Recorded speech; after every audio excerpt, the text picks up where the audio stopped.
taimi ona fi asongofua ia Samoa foi leva no e fatale inicio nei a inga me tunu I fafo malanga mai tono kila ni New Zealand ia ole ile luova ia so Samoa nei mo ni fa mo ale tala le nei mato a inga nei imli lau sunga tases e sere to inga vevela le ia tato ai na fa matala ho ila si mato a inga le e se foi to inga malu lu sa ia tono New Zealand nei tausanga yo o merte nei o la lava matua malulu lava ia ele anga mai ia faisi velo tatou ia le winga ho le masani le tases ono sailo fi tafao pe malanga mai ono sailo fi a alu ho le te tafao ho le marketima ono le asole la se tau masani le ia ona va veina po ia tatou mai pe fa pe ole fa fo se ina sui mai le sitau ia ile sitau ai ole so Ela o fava lupe sa no Tavita. O le tatu tala no nei ile malulu le bebe lo tatu malulu vo ila tu no. A o te fai atu la alto te ro tu pulanga le taulang. Sa o so. O fu ma fana to e fele pulo. Ai la o sol. O kale makau ki. Fa la fale ngole me o le pinye po la le mele o le pentena pentole. Se te tala ia la wa pai e sal pito lunga wa matua pai al pito lunga al pentena ia te ofo la amur vevela la amur vevela e ma fatiene tanga te me fa vevela ri ta walo e fa malu e se we stay sa we tu pulanga se we tawi ma tu ia wa pe a mata tu a ho le lungo pe ta fa ilangi skai la fa ye tu male le lo e ala na fai fa pena ia la e ona I tanga tai o le malulu ia ai le fai ate tatu tu pulanga nei ma kwale pale sa ile o fa mtala ngal va ngale lungo pen fai lang kwa no balance sa so le le to mo ale estacio o so foi fa fine sa o masao tu nei la ma o fumoela o lontina foi le e na tele lo o fumoe le la o masao tu nei la ai wala au mai no mole bu ve ya le mo fu boy de sa mo au e na tele lo la pa pe ai se o no mana yo falling ve ya le mo sa mo fu boy lo tu e fa mai la ngai pele ya lo makua le ngau kang kui le lo se ole fu mo era la sa wai il maki ya o anga fa pe na le taimi ya ma wa ko le si pico ya le ma va vela por que lo akadia ai ole amtango vai ole so nafi sa fata utai ile fa unga la usunga ta sesa ia o nai alo foi ma fa na ole tunu lua se fulu ila toa mai on fa uina ia e fata utai nga luenga leo lima tamaitai e se fulu lima ia le tupaoli ia ai to lima ia le tupao tamaitai ia o ila tau I to lusfulu wa mai ale lua vai so onga ia maulo nga lulu e I tatou to ese tanu malala ia ese o leo la ia fa uina la so na fimo le au nanga fa pui ese mai la tau foi le sa fa tinu no foi le fa tau tonga talu ai nei foi salo po uni po ulai le foi sa fa ia le fa tau tonga na o le fo ia mo le tatou official leo ia pia au le na fila lo se fulu la tau ia o le tatou to ese I tanu nga malala leo le nga lulu ai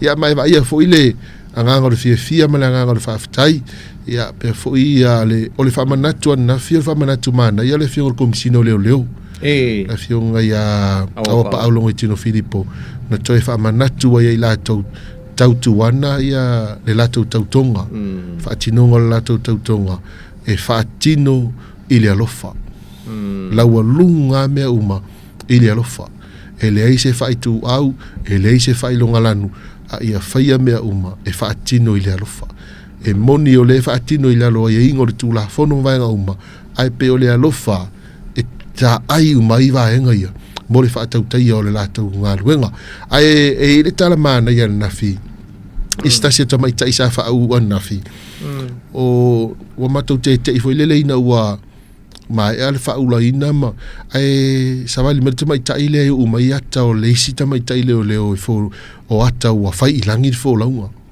ai ma to si le tu le mai tai le fa me o na kasen le ua maliu a vea mamalu le malo sa tau ana uina o ia e whapena na sau e avea mamalu le malo ia ele iango ia ilma ele i mamafa ilo na mafau na taimi ma sa ese fo ise vaenga sa tilo e pursuing ele na ia ele na ia fo i career ma vai whapena ai na ua maliu ia le lona kasen lea ma o i na avea ma vanoa na lu ia e fia au na ilalo le malo e na te whaua wina ia le ngaluenga sio na kasen lea na maliu lea sa maliu stasio whala vela vitau tavale lea sa tula i mai lea fia onga ulo tuanu le tamaitai leo le sa maliu wale tavale sa la vea ina ia o le kasen lana o le tamaitai malingi ona lo i mate lea sonafi ia mafusi le ata o sio na kasen lea ua whailangi le fōlaunga ia mawhai mailana tala ua ia whatau nuina le moe mitinga ia sio na kasen lea o le ua malanga ia o le o tuu mai le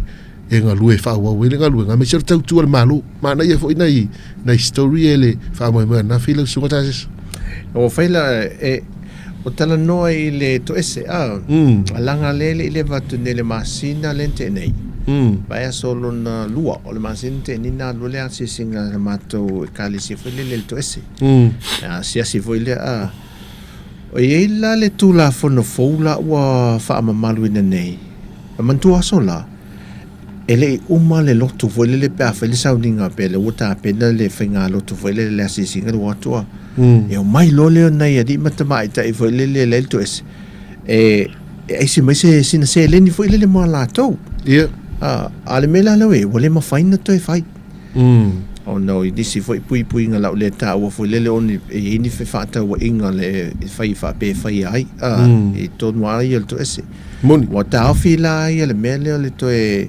ave ni se le ni foi le ni se o la to e nei vai nga foi o vai o ia foi le ase singa le a se mele le tele le ave o le anga e so so ni foi le mo ila to il to ese ia male ta wala nga luenga le ali mta mai ta i malu le ole vai nga le ale pui ponto ese le ola nga le fai ngo fie so le me moni lava le fai ngo fie o atu nu life af ia na uta o si le fie volta to nu ta vito le foi ia e fa nga la au malo si e leo i nai le pui nga mal sa le movelenga tai malo ai o mo tanga ta fu news fa inga ia ne le tatu e file mo si tatu mele monile e de nga ia ma e ni fa la tele tu le mai ia o le sa il fa un ia ia la se e o le e nai va nge sa e pu em tu fa te si e fo le tatu fa un le nafi ia ranga il tatu mai mo ni mai mo fo tatu tu no ia e fo i fa nga inga ta uol tatu tu no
Au ni pasal itu dang.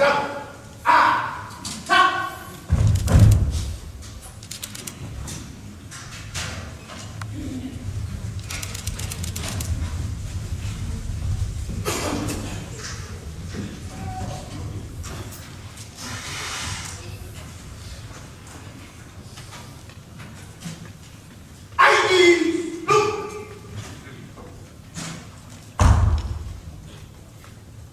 Kalau cuma faalo tatu wafia tatu tuturai ya pagina pilo tunawaya tatu malo tutas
Mātou te suloina o lo whatere o mātou o maise le nei whamoe.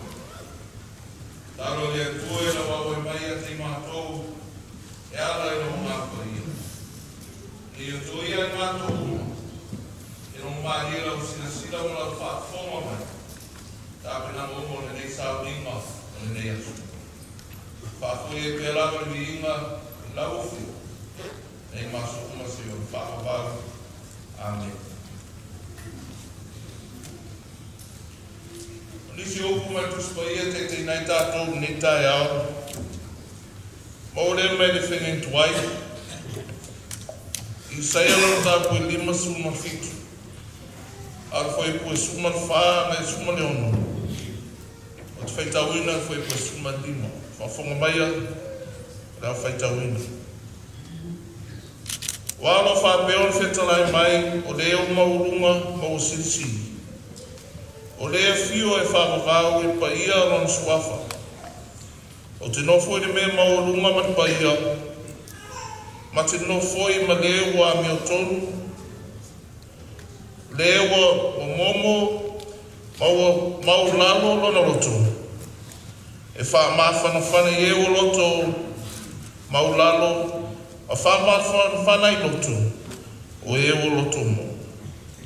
E whamanua mai lea tua le tātou whaitau whanau longo ni suana whiong pai. Me e tūmau ati a te ia lona lava viima. Nei maso umasi o le whavavau lawa. Amen. O le manatu au tūmo le ne aso e tu sai man whasinonga le tu whaitau aso le whakasai whapea. E o fia lea tua ma e loto maulalo. E a fio lea tua ma e loto maulalo. God dwells with the humble. Ale manatu o tūle nei vai aso e whapea. Loto maulalo, sāwa vali ma lea tua i le loto maulalo. The weekly theme for us, walk humbly with God.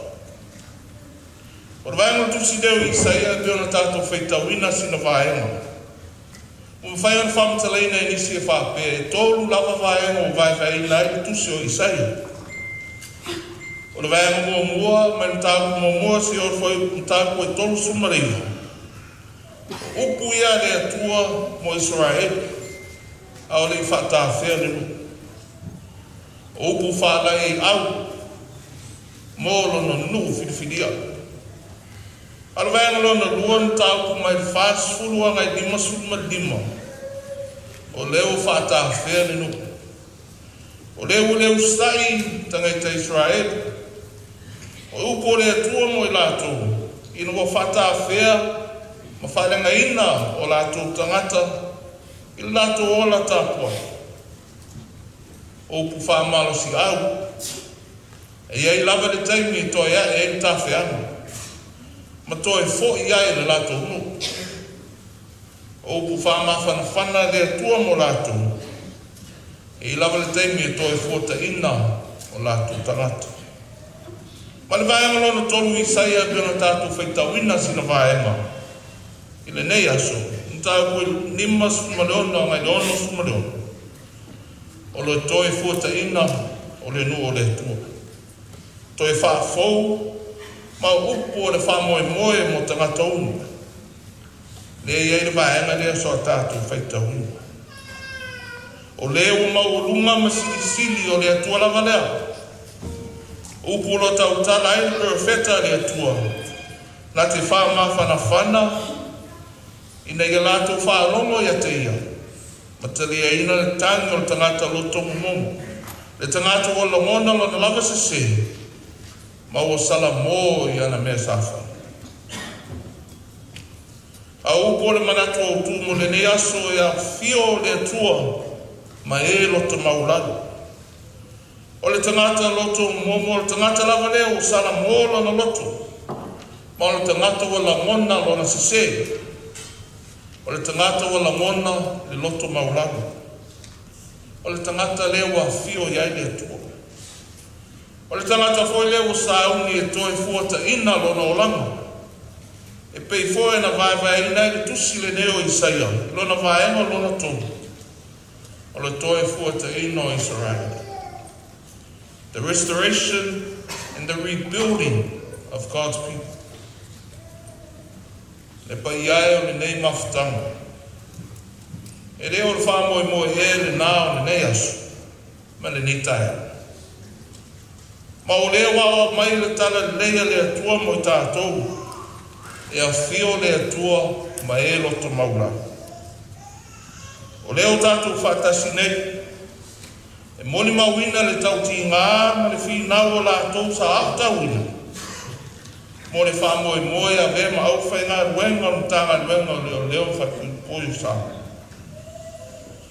Mo le ngā ruenga e toi fuata ina, o langa ma soifua o lātou o lo tulia lātou whasalama. E tau I tonu le whiau le ne aso ma le ne tae au ma le whamoe. E ne ia tātou ngā rurue ma le tangato o langona lona Samoa. Tangato o langona le a whia o le tua I lona lotu. E ne ia toi maua se tae au fōu mo tātou. O le tangata o loto whamau runga pēr, e whainga tā ai le tātou ngā ruenga. Ai uila, o le tangata wana maua le anganga o le atua ia te ia, e wheso soani mai le tātou ngā ruenga whātasi. Ma o le lule nā mo le au whāu, le nei tae au, I tātou maua le loto maulano, ina ia whio ai le atua, e le tātou ngā ruenga o leo wara wina I tātou. O na mawhai leo na tātou tā mawhai e toi fuata ina o lātou mo. O le a tātou ngā rue mai lātou. A o tātou te whāpea o whauina nei. O le a vema leo na se tia I leo tātou I o tātou loto.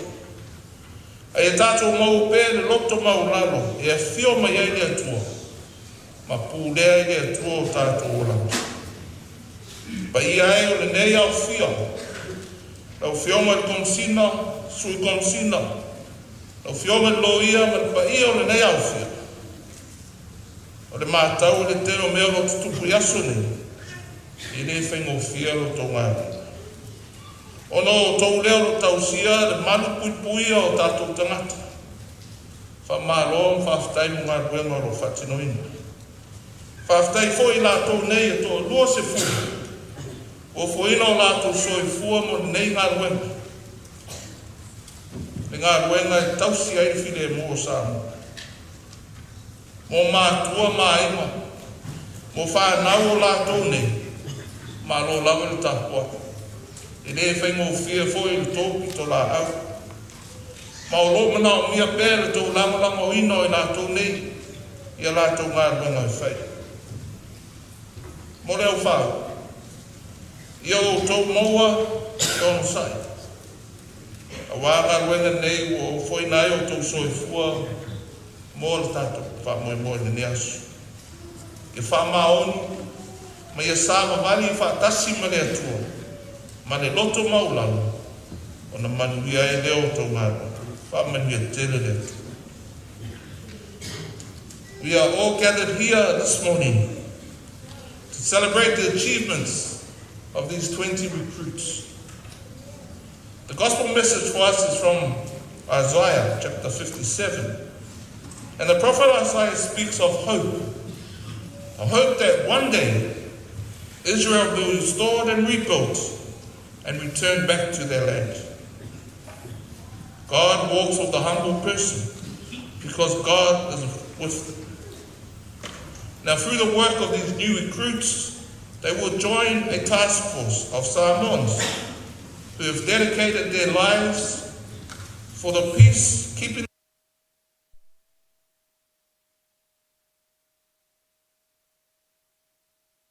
the peace and all their duties for Samoa. And they give hope to all those who have remorse from their sins and all those who have remorse from their wrongdoings in the law. It's not an easy task.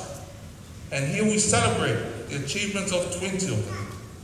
So God's name be praised for the work all done here. God's work has been done through the work of commissioners and for everyone that has been part of this journey. We thank you for parents and those who have supported our recruits this morning. May God bless you.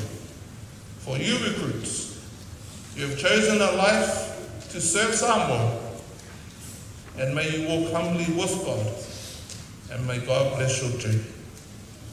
O Yesu Kiriso o tātou i whaola. Nei ui mai e se awala pa o lalo mo tātou utu. Ai wa whae e ina le tangata sala mōni lako i le atua. E ala le tātou talio Yesu i o tātou rotu. Yesu le na fio mai ma malimu. Ma toi tu man maa ro me le oti. E ni e tātou mau mai le ola e whawa. Tu mau le atua bi inga nei maso umasi o le whawa. Whawa. Amen. Tātou pese le atua, pese tolu se lau ni masu matolu.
Tātou tālu sanga, tālu whawhtai, whatoe senga. Tuna tuniso tātou muna o le atua.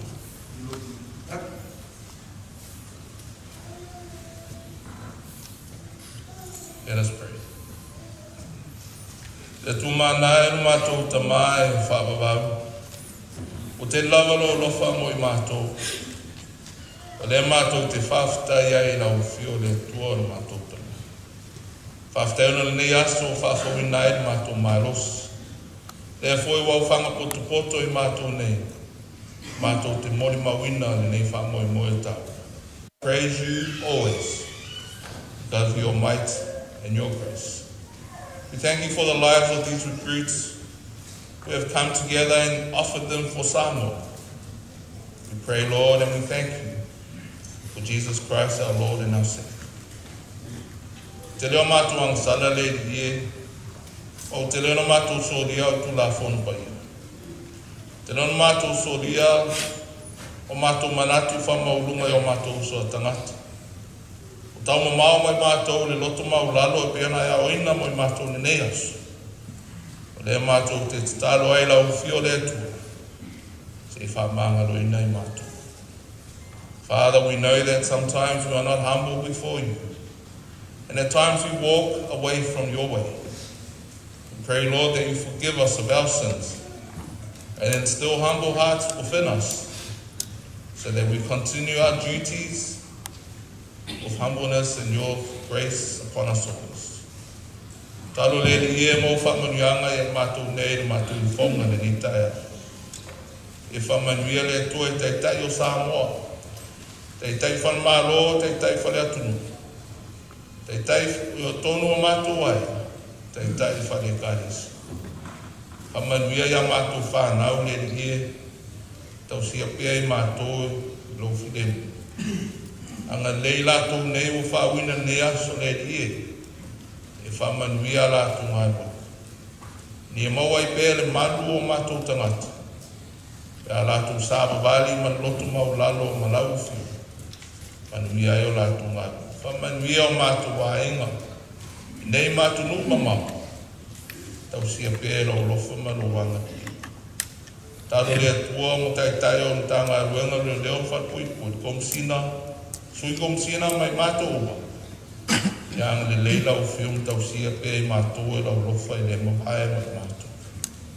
Mātou te mana tua le lalo lange lo whenga i pe ma vesi. Tau o me whese i se ingo mālo. Se alofa le tua e wawe mai se teimi o mai file e mui o mātou takata. Father, we pray for world peace. All those nations who are in trouble at this time, we pray for your peace upon them. May the leaders of governments and countries come to some sort of agreement so that we can all walk humbly with you by our sides. We pray for Samoa and our leaders, our country leaders, church leaders, and our family leaders. May you bless them all. Bless us and bless these recruits who have offered their lives in the service of Samoa.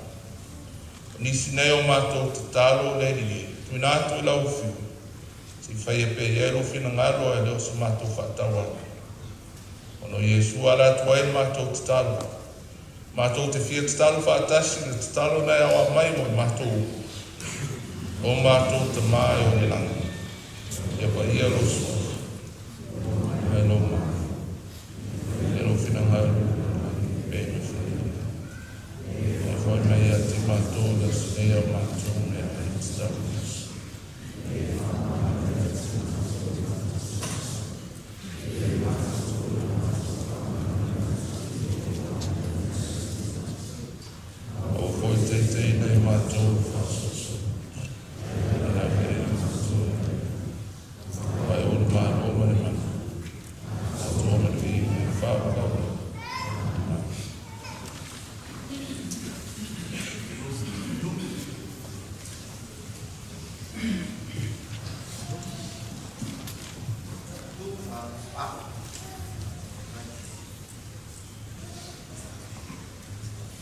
O te manatu o leo wai manie lere ngā lana i awai mamba. Ua tātu whoi kantu o la au tuafu. Wata pena anu wharenana o sunu whawhenai.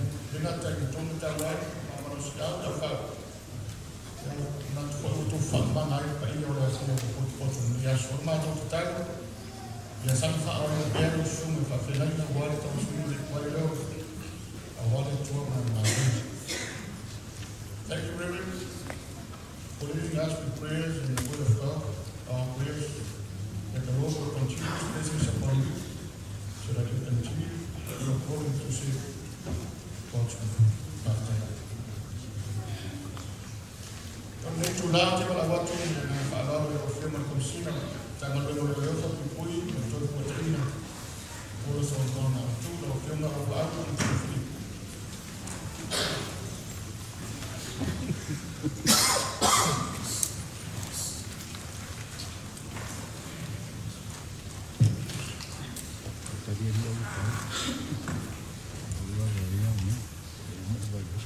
O lea tautua ia i ka ngwalu vai to asara whai ngā whai o Samoa. O le ia i vivia ma lea o mala. Whai ia whare kalesia o ia whare mālo, o ia whare anganu. Le ara la foia le whaiwa tala lasi o le utupono pono, e le ngafa tauri maina, e sa mātou whamtalanga. So lau sunga le taitai o le saunina, Reverend Dr. Alessandra Palaamu, a fia o le pa ia i whaurulunga mtanga ruenga mpisinisi. A fia o lau fionga i le whamasino, lau fionga pari o sela. A fia o le mamaru o le awalau ria. A fio wo mai ai masan. Fia foi lau fionga i komisino, whaarulave, tufa fose, lau fionga tanu wasa pe tone maungu. Le ngatai lea, o i lātou o mwhai o na maua le nei awa noa. E mori mawina ai le nei whaamo e moe tāua. I le nei tae au. E tusa ai, ma le whauino o li matamaitai. O e o le aavea ma leo leo, o le whare pui pui. Ua utulai atu ila ma le awa tele, whai elo leo whatau waa ma whonga ta mori o le fionga le minister.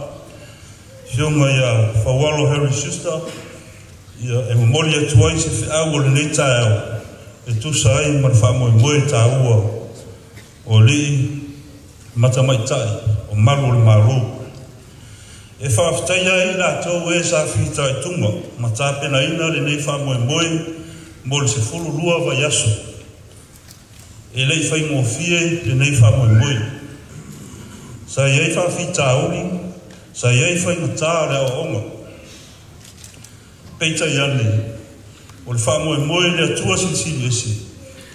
Ua e ai ma le manuia pei ona iei le nei tae au. Pei ona iei le so. E pei o le tusi.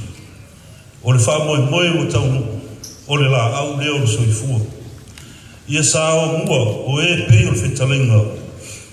I le fuaina o le malo. O le awha pito au ngafa sa whamtalanga i le nei tae au. Ia i la tau ua whao wina. E a vea ma leo leo whare pui pui. E tautua lo tātou atunu. E tali tonu le manatu ma le tāwhi. Ua mafa tō tonga le whiau whare anganga, sa sau noa i eile sunga i whawhengainga. Ai o le tele foi o sulu, e mau ai whi ngota, e peo no uto e whapopo atu. Ma whamanatu atu pea i ate utou. Lo utou na whatausi. O utou, o malu le tunu. O utou, e malu ai le balo. O utou, e malu ai tangata lau tele o lo tātou atunu. O utou, e malu ai i lātou, o lo tuli o lātou whasalanga, i to tonu o le whalpui pui. O lona winga, e malu tangata umma, i ate utou, e malu whapewhea, e malu i le tausisia, whaama malu ina, ma le whaatino ina o le tūla whonu. E whaatino i le whaamaoni, e whaatino i le whautauta, e whaatino i le atamai, e whaatino i le loto mō lalu. Ai ufi ufi uma i le alofa. La o taunga ruenga e au noa ma se wha i tū au. Ia mana tua i o tau loto i taimi uma, la o tau tau tonga. E pei ona o tau tau tau ai luma o le atua sitsi esi. Ia whama mawha i ate o tau. Fai upu muri muri o la o tau tau tonga. Ia tusa ai ma ala o le tūla whono. Ia whesoa soa ni mai le atua i ate. Aua nei ngalo i o tau loto, ma o tau mawhau whau. Fai upu muri muri le nā o la o tau tau tonga. Ia sa ngai ane ai o le tai. Ia whao Sofia mai ngā ruanga, a wale a mataria o la o tau o nanga i le atunu. E ala i mtanga ruenga o leo leo, whale pui pui, ma le toi fuata inga. O le asou, ua whao ina ai o tau. E a vea alo ia i o tau o tofi, o lii matamaitai leo leo whale pui pui. O le malo Samoa. Ia whamanuia le atua i ate o tau. O lau toi upu muni.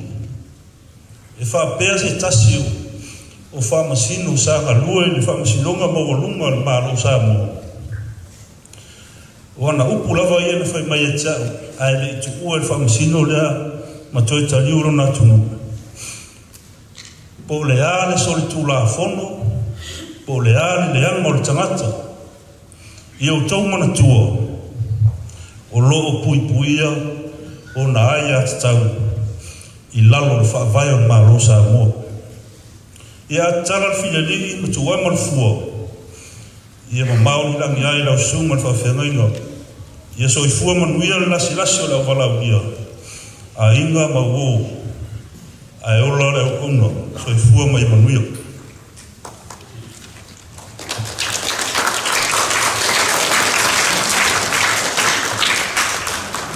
Se I tau whai atu se upulele ngana.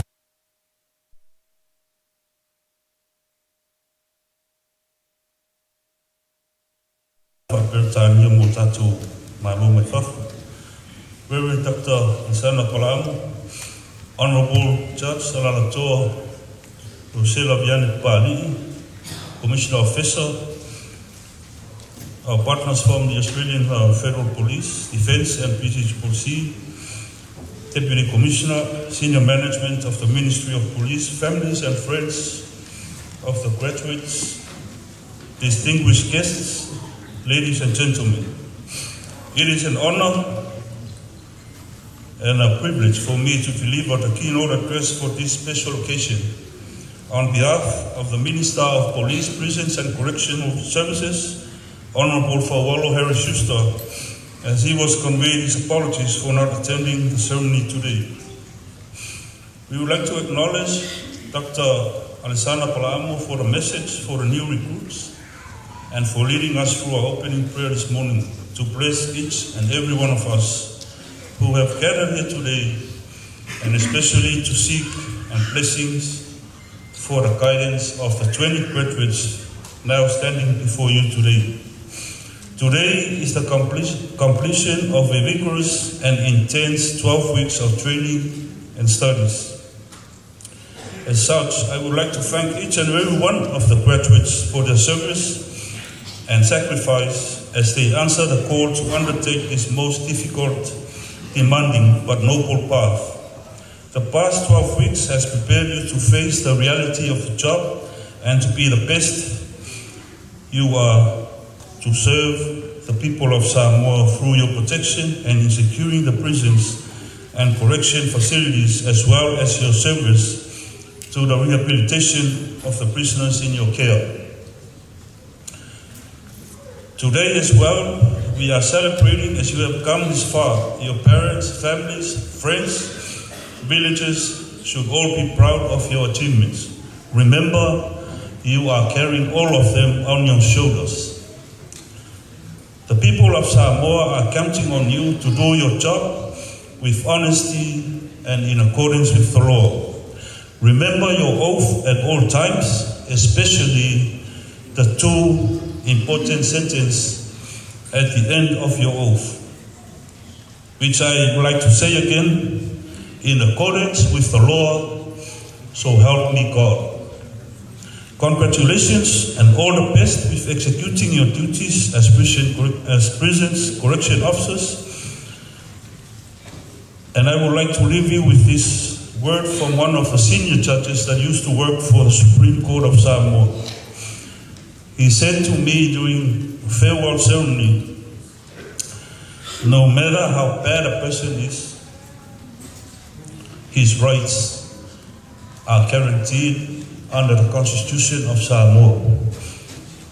It's a quote, it reflects a quote as well. It says, a man is guilty when he breaches the rights of others. Congratulations and all the best with executing your duties as prisons correction officers. Thank you once again to our invited guests for gracing us with your presence today. Thank you to your families and friends who have supported you throughout the 12 weeks and which have enabled the graduate to endure and accomplish these very important milestones of their life. God bless you all, God bless the graduates, and God bless the Ministry of Police, Prisons and Corrections. Soy fua mai Emmanuel.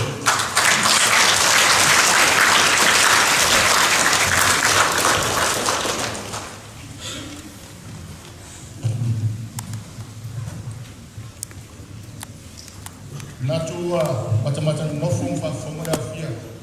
Ya bisa fa la fa u lo sang mo mata fia. Mata talo ya sang lo tu ya tua. Tumbai ya mali ta pena. Thank you once again, Commissioner, for your words of wisdom and acknowledgement given.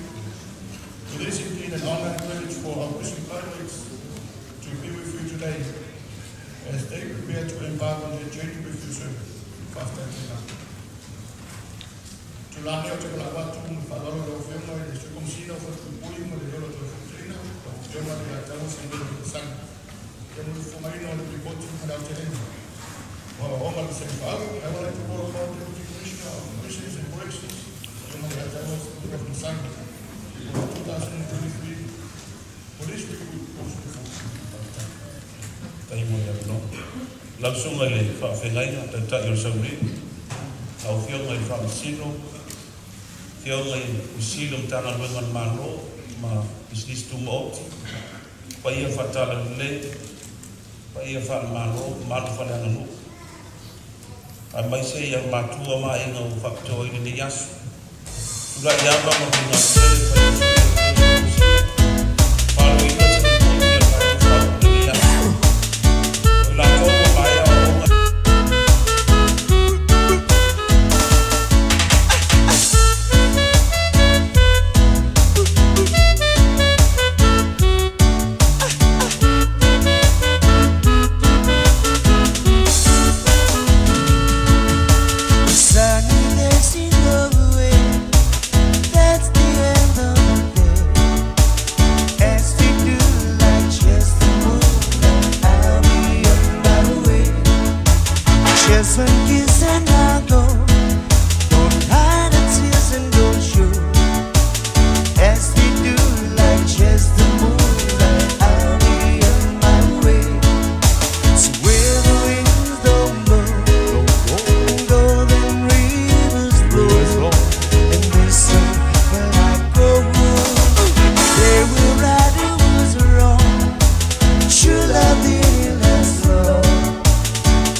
Where the wheels don't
Ya, mana tōra nāua mai moa fōi mwhaafonga nei vai ngā lea so I le stasi nā whaamoemoenga sa whātaunu ura nei vai aso ia I le mauta o le tui a tua tupota masese efi songi ala lea ia I le sauningo le whātautongo I la tau e tō lua se fulu ia o le ua vea nei mamalo le malo ia I lalo le tātou mata ngā luenga le whalepui pui ia pe ona mai moa mai ai lungo le tātou tautua ia tele lava le tātou fia mafuta ma tātou fia tātou noa ia ma tātou whaaso fōi ni nei aso e meise o le whaase atu le whaiungo le vai aso ia I mea lo tupu tonu se tātou tunu ia wa uti le tātou teimi ia whaaturanga I nei lungo le tātou pokalame o sila mai mona le tunu ulo sunga tā sesa ia manisi o pokalame pe ona mai moa ia I lungo le tātou whaamui moi o le ai tele I mai moa mai le ata o le siva taura tu fatasia I la tonu whaau ata sei mana la tu siva pitoa ia mana interview sa tu fatasia le tatu pokalame salo stay me luma ia ona awina tu le lau sila mai mo I lungo le tatu pokalame ia o le nā Samoa le tautua ia ana ia o on fatu va le nei fo ia se tofi fa I fo le tautua le sifong le lau mua le Samoa Capital Radio mai Samoa le no ofisa I le lovaya ia I le nei fo I va yaso la tu ia tu mta il va yaso fo le aso ngafua tātou toi whailoa e le tausinga alofa le tue mole tu yelo tau soi fua maso maa wala ia se au nanga wha awau ia mai sa mo nei wha tei tele ia ilan tō pa angal tātou li tio sa maa futam wha te si mai dungo pentu wha ilangi ia ile nei aso angal leile tui tuenga o le nei fo I anga e tu le fia fia me se foi le anga ia tu le wha ai unga le vai aso la tau ia tātou mo se wha ai unga le vai aso manu ia wale fia sa unga le mumo foi ia ile tausinga le tua ia mo I lantou uma wa au atu iai le tautua ni aso ia wha amalulu atu a whaifo iai se taanga po se ngana foi ua le tautamali il whaafunga mai ia maru o vifale ia wha amangal foi se au nanga mai Samoa nei ia ai mo le so ia whai utu se mātautua man wia tele le nei aso ilo tātou tunu tā vita ia taulunga na le mātautua I Samoa nei aso atu vai maripuenga se ngana usala ai manuia tele tiu te whaiva ia ma por kalame o te toi o le nei stofi tātou toi whailoa I le vai aso le sonfua tau puleola au inai le tua le tātou soifua mo leola au nei vai le aso wha soifua ia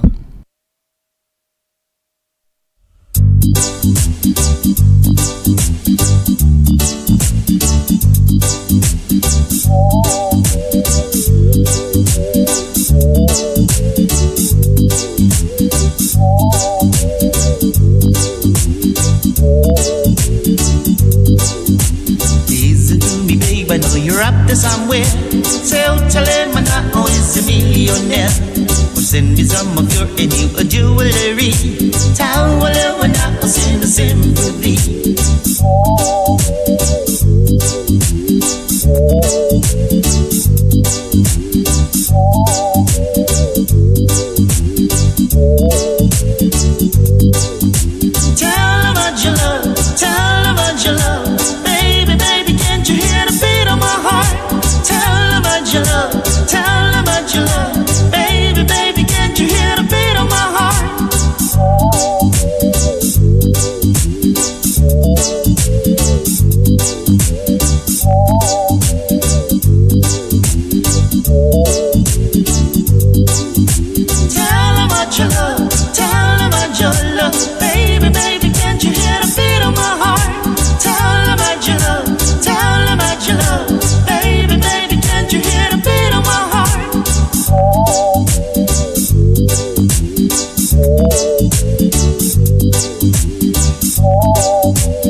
Beautiful flowers that I ever seen.